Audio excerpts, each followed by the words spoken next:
आपसे गुजारिश करते हैं कि इस चैनल को आप जरूर सब्सक्राइब करें और अपने फ्रेंड्स के साथ इन वीडियोस को जरूर शेयर करें ताकि अहले बैत का पैगाम। आज का हमारा टॉपिक है कि बलूगत की उम्र क्या है।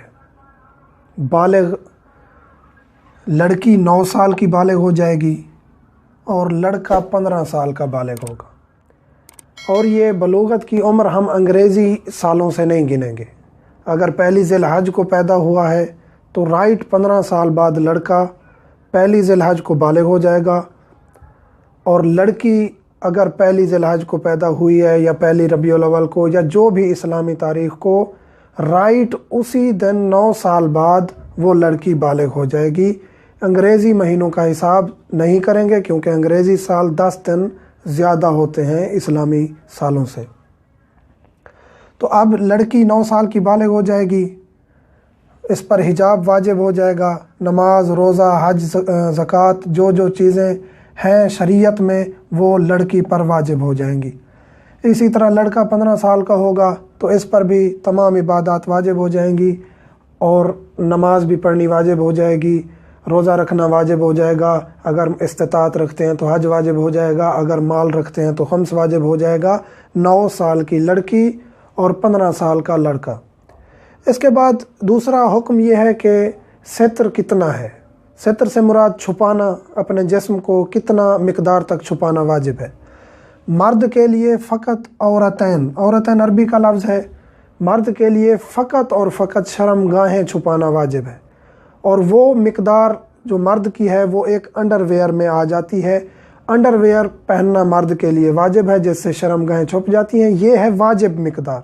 इसके अलावा मर्द जो पहनता है वो मसलन के आदाब हैं, एहतराम है, लेकिन जो वाजिब मिकदार है वो फ़कत वही है।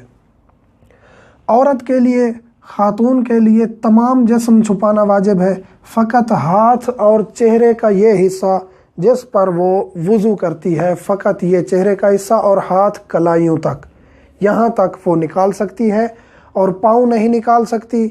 हमारे माशरे में ख़ातून जुराबें पहनती नहीं है, हालांकि जुराबें पहनना वाजिब है। ख़ातून के पर्दे में ये ज़रूरी है कि ख़ातून सॉक्स पहने, जुराबें पहने, ताकि उसका पर्दा मुकम्मल हो। एक और चीज़ जो हमारे माशरे में ख़ुसूसन बर सग़ीर में वो ये है कि ख़ातून जो है ना वो थोड़े से बाल निकाल के रखती है।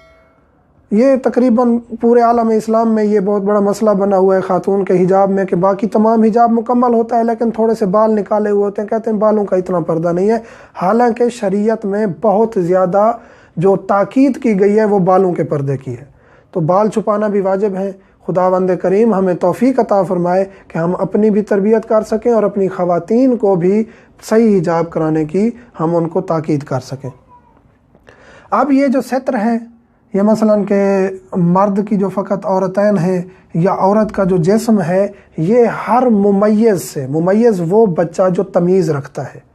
मसलन के बाज़ उलमा कहते हैं 5 साल का बच्चा तमीज़ रखता है, 6 साल का बच्चा तमीज़ रखता है। जो बच्चा भी तमीज़ रखता है अच्छे बुरे की, उससे अपनी शर्मगाह छुपाना वाजिब है। मर्द के लिए जो शर्मगाह मुअय्यन है, ख़ातून के लिए जो शर्मगाह मुअय्यन है, ये उसके लिए छुपाना वाजिब है। हाँ, औरत के लिए औरत की शर्मगाह का हुक्म वही है जो मसलन के उसकी शर्मगाहें हैं। बाकी जिस्म का छुपाना वाजिब नहीं है औरत के लिए, औरत से कि वो बाल छुपाए, औरत से नहीं, ऐसा नहीं है। वो हाथ पाँव निकाल सकती है, बाल भी निकाल सकती है, औरत के सामने। लेकिन औरत मर्द के सामने फ़कत चेहरे का वज़ू करने वाला हिस्सा और कलाई तक हाथ निकाल सकती है। और हर इंसान जो दूसरे इंसान की शर्मगाह देखता है वो भी हराम है। अगर कहीं कोई यानी एक्सीडेंटली कोई अगर किसी की शर्मगाह खुल गई है, मसलन कि उसका हिजाब हट गया है, तो दूसरे इंसान को चाहिए कि उसकी शर्मगाह की तरफ नज़र ना करे, चाहे वो ख़ातून हो चाहे वो मर्द हो। तो पहले तो यह है कि ख़ुद के लिए छुपाना ज़रूरी है। अगर कहीं किसी को नज़र आ भी जाता है तो वो उसकी तरफ नहीं देखेगा, उसका देखना भी हराम है। एक और मसला यहाँ ज़िक्र करता चलूँ कि ख़वातीन जो हमारी अज़ादारी के जलूस में आती हैं और जो मर्द हज़रात सीना को भी करते हैं या जंजीर ज़नी करते हैं, तो आया मर्दों को अपना जिस्म छुपाना ज़रूरी है? नहीं, मर्दों को अपना जिस्म छुपाना ज़रूरी नहीं है। मर्द अपना कमीज़ उतार कर अज़ादारी कर सकते हैं। ख़ातून के लिए वाजिब है कि वो मर्द के जिस्म को ना देखे। مرد کے جسم کی طرف دیکھنا خاتون کے لیے حرام ہے۔ مرد کے فقط ان اعضاء کو دیکھ سکتی ہے جو مرد عورت کے اعضاء کو اجنبی کو دیکھ سکتا ہے، مثلا چہرہ اور ہاتھ۔ چہرہ ہاتھ پاؤں دیکھ سکتی ہے، لیکن سینہ بدن یہ مرد کا عورت بھی نہیں دیکھ سکتی، اسی طرح مرد عورت کے یہ چیزیں بھی نہیں دیکھ سکتا۔ فقط میاں اور بیوی ایک دوسرے کے تمام جسم کو دیکھ سکتے ہیں، اس کے علاوہ کوئی دوسرا اجنبی، چاہے وہ خاتون ہو، چاہے وہ مرد ہو، چاہے مرد ہو یا عورت ہو، ایک دوسرے کی شرمگاہوں کی طرف دیکھنا حرام ہے۔ والحمدللہ رب العالمین۔